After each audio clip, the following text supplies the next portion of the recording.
രാഹുലിനെതിരെ പൂർണ്ണമായും പാർട്ടി നിലപാട് കടുപ്പിക്കുകയാണ്. ഇനിയും രാഹുലിനെ പിന്തുണയ്ക്കുന്നത് അല്ലെങ്കിൽ രാഹുലിനെ ന്യായീകരിക്കാൻ ശ്രമിക്കുന്നത് പോലും വലിയ അപകടം സൃഷ്ടിക്കും എന്ന തിരിച്ചറിവ് കോൺഗ്രസിനകത്തും വന്നു കഴിഞ്ഞു. രാവിലെ ആദ്യം തുടങ്ങിവെച്ചത് കെ മുരളീധരനായിരുന്നു. ബ്രഹ്മാസ്ത്രം പ്രയോഗിക്കാൻ സമയമായി എന്നായിരുന്നു കെ മുരളീധരന്റെ പ്രതികരണം. പൊക്കിൽ കൊടി ബന്ധം വിച്ഛേദിച്ചു കഴിഞ്ഞാൽ തങ്ങൾക്ക് ഉത്തരവാദിത്വമില്ല, തുടരണോ വേണ്ടയോ എന്ന് തീരുമാനിക്കേണ്ടത് സ്പീക്കറാണ്. പാർട്ടി ഏൽപ്പിച്ച കാര്യം ചെയ്യാത്തയാൾ പാർട്ടിക്ക് പുറത്താണ്. പാർട്ടി ഏൽപ്പിച്ചത് ജനങ്ങൾക്ക് വേണ്ടി പ്രവർത്തിക്കാനാണെന്നും അല്ലാതെ മതിൽ ചാടാനല്ലെന്നും കെ മുരളീധരൻ പറഞ്ഞു. പാർട്ടിയുടെ അന്തസ് കാത്തു സൂക്ഷിക്കണമെന്നാണ് പാർട്ടിയുടെ നിലപാട്. അതിനെതിരായിട്ട് ആര് നീങ്ങിയാലും നടപടി പാർട്ടിയുടെ ഭാഗത്തുണ്ടാവും. പൊതുരംഗത്ത് പ്രവർത്തിക്കുന്നവർ മാന്യത വേണം. അതാണ് ഞങ്ങളുടെ നിലപാട്. അടിയന്തര യോഗം ഏതാ അത് അദ്ദേഹം തീരുമാനിക്കേണ്ട കാര്യമാണ്. ഏതാ പാർട്ടി ഏതായാലും ഞാൻ പറഞ്ഞല്ലോ സ്ട്രോങ് ആയിട്ടുള്ള ആക്ഷൻ പാർട്ടിയുടെ ഭാഗത്തുണ്ടാവും. ഈ പറഞ്ഞ അടിയന്തര KPCC യോഗം അങ്ങനെ എന്തെങ്കിലും ഒരു തീരുമാനത്തിലേക്ക് എത്താൻ അതിന്റെ ആവശ്യമൊന്നുമില്ല. ലീഡേഴ്സുമായിട്ട് കൂടിയാലോചിച്ച് ഇപ്പൊ ഓൺലൈനിൽ ചേരാലോ വേണമെങ്കിൽ. അങ്ങനെ ഈ കൂടിയാലോചന നടന്നോ? ഏതായാലും ഞാൻ പ്രസിഡന്റുമായിട്ട് എല്ലാ കാര്യവും സംസാരിച്ചിട്ടുണ്ട്. പ്രസിഡന്റ് എന്താണ് മറുപടി? അതായത് ആക്ഷനിലൂടെ വരും. ഡാൻ കുര്യൻ തുടരുന്നുണ്ട്. ഡാൻ, രണ്ട് കാര്യങ്ങൾ. ഒന്ന്, വാദം അവസാനിച്ചു എന്ന ഏറ്റവും പുതിയ അപ്ഡേറ്റ് വരുന്നുണ്ട്. അങ്ങനെയെങ്കിൽ ഇനിയിപ്പോ ഇന്ന് തന്നെ ഇക്കാര്യത്തിൽ ഒരു തീരുമാനം, വിധി ഉണ്ടാവുമോ എന്നതാണ് ഏറ്റവും ആകാംക്ഷയുള്ള കാര്യം.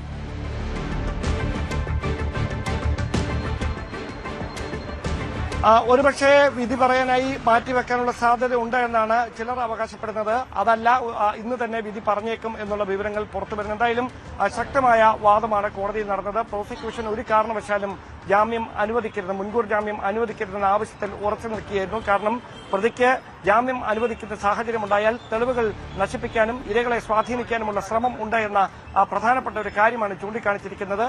കഴിഞ്ഞ ദിവസം ഉണ്ടായ സംഘടിതമായ സൈബർ അറ്റാക്ക്, അതായത് ഈ ഇരയ്ക്കെതിരെ നടന്ന അവരുടെ ചിത്രം പ്രചരിപ്പിക്കുകയും അതോടൊപ്പം അവരെ സമൂഹമധ്യത്തിൽ അധിക്ഷേപിക്കുകയും ചെയ്യുന്ന തരത്തിൽ സമൂഹമാധ്യമങ്ങളിൽ നടന്ന വ്യാപകമായ പ്രചാരണം, അത് കൃത്യമായി സംഘടിത സ്വഭാവമുള്ളതാണ് എന്ന വിലയിരുത്തൽ അന്വേഷണ സംഘത്തിന് കൃത്യമായി തന്നെ തെളിവുകളുടെ അടിസ്ഥാനത്തിൽ ബോധ്യപ്പെട്ടിരുന്നു.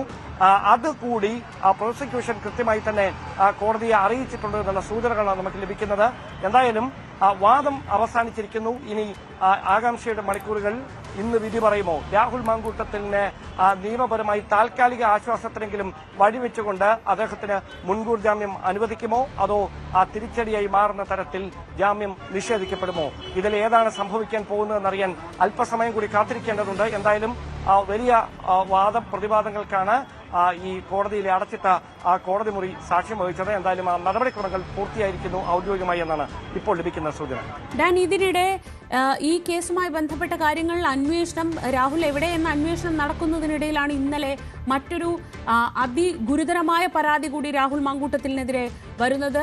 ഒരു പെൺകുട്ടി പാർട്ടി നേതൃത്വത്തിനും അടക്കം കത്തുകൾ ഈ പരാതി ഉന്നയിച്ചുകൊണ്ട് കത്തയക്കുന്നു. അതേ തുടർന്നാണ് ഇന്നിപ്പോൾ DGP പ്രത്യേക അന്വേഷണ സംഘത്തിന് ഈ പരാതി കൈമാറി എന്ന വിവരം വരുന്നത്. ആ സംഭവത്തിൽ, ആ പരാതിയിൽ എന്താണ് നടക്കുന്നത്? ആ കുട്ടി കത്തിൽ തന്നെ പറയുന്നുണ്ട്, എനിക്ക് നിയമപരമായി മുന്നോട്ട് പോകാനുള്ള ധൈര്യമില്ല, ക്രൈംബ്രാഞ്ച് സമീപിച്ചിരുന്നു എന്നൊക്കെ പറയുന്നുണ്ട്. അങ്ങനെയെങ്കിൽ എങ്ങനെയായിരിക്കും ആ പരാതിയുമായി പോലീസ് മുന്നോട്ട് പോകുന്നത്?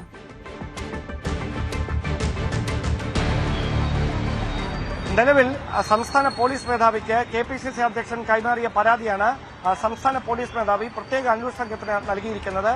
പ്രാഥമിക അന്വേഷണത്തിന്റെ ഭാഗമായി ഈ യുവതി ആരാണ് എന്ന് കണ്ടെത്തുക എന്നതാണ് അന്വേഷണ സംഘത്തിന് മുമ്പിലുള്ള പ്രധാനപ്പെട്ട ദൌത്യം.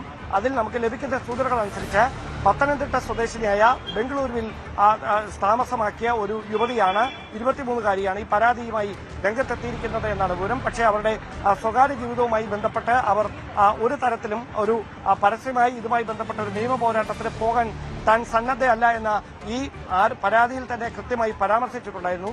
അതുകൊണ്ട് തന്നെ പോലീസിന് അവരുടെ മൊഴിയെടുക്കാൻ കഴിയുമോ എന്നതാണ് ഇനി ഏറ്റവും പ്രധാനപ്പെട്ട ഒരു കാര്യം. ഒരുപക്ഷെ നിലവിലെ സാഹചര്യങ്ങളൊക്കെ പരിഗണിച്ചുകൊണ്ട് ഒരു മുതിർന്ന IPS ഉദ്യോഗസ്ഥ തന്നെ ഈ യുവതി ആരാണ് എന്ന് തിരിച്ചറിഞ്ഞാൽ, ഉറപ്പിച്ചു കഴിഞ്ഞാൽ അതിനുശേഷം അവരെ ഫോണിൽ ബന്ധപ്പെടാനാണ് സാധ്യത. അതിനുശേഷം അവർ പറയുന്ന കാര്യങ്ങൾ ഒരുപക്ഷെ നേരിട്ട് അവർക്ക് മൊഴിയെടുക്കാൻ സൗകര്യപ്പെടുന്ന ഒരു സാഹചര്യമോ സമയമോ ഉണ്ടെങ്കിൽ അത് പരിഗണിച്ചുകൊണ്ട് അത്തരത്തിൽ ഒരു മൊഴി രേഖപ്പെടുത്താനുള്ള നടപടികൾ അന്വേഷണ സംഘത്തിന്റെ ഭാഗത്തു നിന്ന് ഉണ്ടായേക്കും.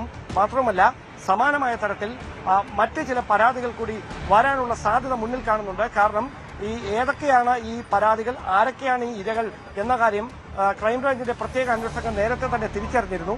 അത് തിരിച്ചറിഞ്ഞുകൊണ്ട് പല ആളുകളെയും ഫോണിൽ ബന്ധപ്പെട്ടിരുന്നെങ്കിലും ഇങ്ങനെ ഒരു കാര്യം ഉണ്ടായിട്ടുണ്ട്, ദുരനുഭവം ഉണ്ടായിട്ടുണ്ട് എന്ന് പലരും സ്ഥിരീകരിക്കുന്നുണ്ടെങ്കിലും അതുമായി നിയമപോരാട്ടത്തിന് പോകാൻ ആരും തന്നെ തയ്യാറായിരുന്നില്ല. അതുകൊണ്ടാണ് ആ പ്രത്യേക അന്വേഷണ സംഘത്തിന്റെ അന്വേഷണം പാതി വഴിയിൽ നിലയ്ക്കുന്ന തരത്തിലേക്ക് കാര്യങ്ങൾ എത്തിയത്. പക്ഷേ വളരെ അപ്രതീക്ഷിതമായാണ് കഴിഞ്ഞ വ്യാഴാഴ്ച ഒരു യുവതി പരാതി മുഖ്യമന്ത്രിക്ക് തന്നെ നേരിട്ട് കൈമാറുകയും ഉണ്ടായ ദുരനുഭവങ്ങളും കൈവശമുള്ള തെളിവുകളും അദ്ദേഹത്തിന് കൃത്യമായി തന്നെ നേരിട്ട് ഹാൻഡ് ഓവർ ചെയ്യുന്ന ഒരു സാഹചര്യം ഉണ്ടായത്. അവിടെ നിന്നാണ് ഈ കേസിൽ ഒരു വഴിത്തിരിവുണ്ടാകുന്നത്. പിന്നീട് നേമം പോലീസ് FIR രജിസ്റ്റർ ചെയ്തുകൊണ്ട് ഗുരുതരമായ വകുപ്പുകൾ ചുമത്തി രാഹുൽ മാങ്കൂട്ടത്തിലെ പ്രതി ചേർത്ത് രാഹുൽ മാങ്കൂട്ടത്തിന്റെ കൂട്ടുപ്രതിയായി ജോബി ജോസഫ് എന്ന രാഹുലിന്റെ സുഹൃത്തിനെ കൂടി ഉൾപ്പെടുത്തിക്കൊണ്ട് അന്വേഷണം ആരംഭിച്ചതാണ്. അന്നു മുതൽ ജോബിയും രാഹുലും ഒളിവിലാണ്. എവിടെയെന്ന കാര്യത്തിൽ ഒരു വ്യക്തതയുമില്ല. പോലീസ് പരക്കം പായുന്നുണ്ടായിരുന്നു, പക്ഷേ ഇതുവരെ കണ്ടെത്താൻ കഴിഞ്ഞിട്ടില്ല. മുൻകൂർ ജാമ്യത്തിൽ വിധി വരുന്നതിന് മുമ്പ് രാഹുൽ പിടിയിലാകുമോ എന്നതാണ് ഇനി അറിയാനുള്ളത്.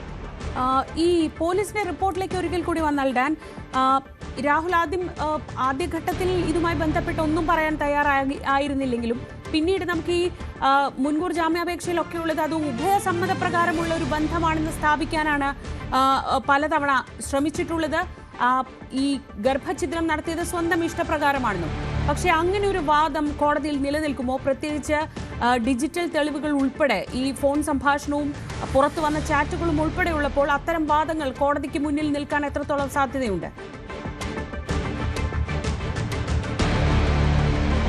അത് കാത്തിരുന്ന് തന്നെ കാണേണ്ടി വരും. കോടതി ഏത് തരത്തിലുള്ള നിരീക്ഷണമാകും അതിൽ നടത്തുക എന്നത്. എന്തായാലും ഒരു കാര്യം ഉറപ്പാണ്, രാഹുലിന്റെ കൈവശം രാഹുലിന്റെ ഭാഗം ന്യായീകരിക്കുന്ന തരത്തിലുള്ള ചില ചാറ്റുകളുടെ സ്ക്രീൻഷോട്ടുകളും പെൻഡ്രൈവിലാക്കിയ ചില തെളിവുകളുമുണ്ട്. അതിൽ ചില ദൃശ്യങ്ങളടക്കമുണ്ട് എന്നാണ് നമുക്ക് മനസ്സിലാക്കാൻ കഴിയുന്നത്. അതോടൊപ്പം ഈ യുവതി 1 മാസം മാത്രമാണ് താൻ ഭർത്താവിനോടൊപ്പം കഴിഞ്ഞത്, പിന്നീട് ബന്ധം മുമ്പോട്ട് കൊണ്ടുപോകാൻ കഴിഞ്ഞില്ല, ഉലച്ചിലായിരുന്നു എന്ന തരത്തിലുള്ള പരാമർശങ്ങളൊക്കെ പരാതിയിൽ ഉൾപ്പെടുത്തിയിട്ടുണ്ടായിരുന്നു.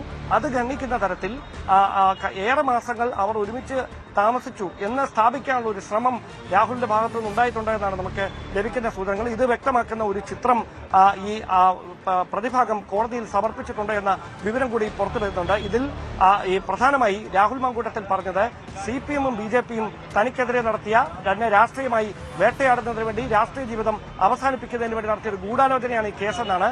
അതിന്റെ ഭാഗമായി ഈ ഇരയാക്കപ്പെട്ട യുവതി ഒരു BJP നേതാവിനൊപ്പം നിൽക്കുന്ന ഒരു ചിത്രമടക്കമാണ് കോടതിയിൽ കഴിഞ്ഞ ദിവസം സീൽ ചെയ്ത കവറിൽ സമർപ്പിച്ചിരിക്കുന്നതെന്നാണ് നമുക്ക് മനസ്സിലാക്കാൻ കഴിയുന്നത്. എന്തായാലും ഈ ഇരയുടെ ഭാഗത്ത് നിന്ന് ഈ പരാതിക്കൊപ്പം നൽകിയിരിക്കുന്ന തെളിവുകൾ ഇതിൽ വളരെ സുപ്രധാനമാണ്. കാരണം ഭീഷണിപ്പെടുത്തുന്ന തരത്തിലുള്ള ശബ്ദ സന്ദേശങ്ങൾ, അതോടൊപ്പം ശരീരത്തിൽ മുറിവേറ്റതിന്റെ ചില പാടുകൾ, ആശുപത്രിയിൽ ചികിത്സ തേടിയതിന്റെ ആശുപത്രി രേഖകൾ, ചികിത്സിച്ച ഡോക്ടർമാരുടെ മൊഴി, ഇതടക്കം ഈ കേസിൽ ഏറ്റവും സുപ്രധാനമായി മാറും. അതോടൊപ്പം ഈ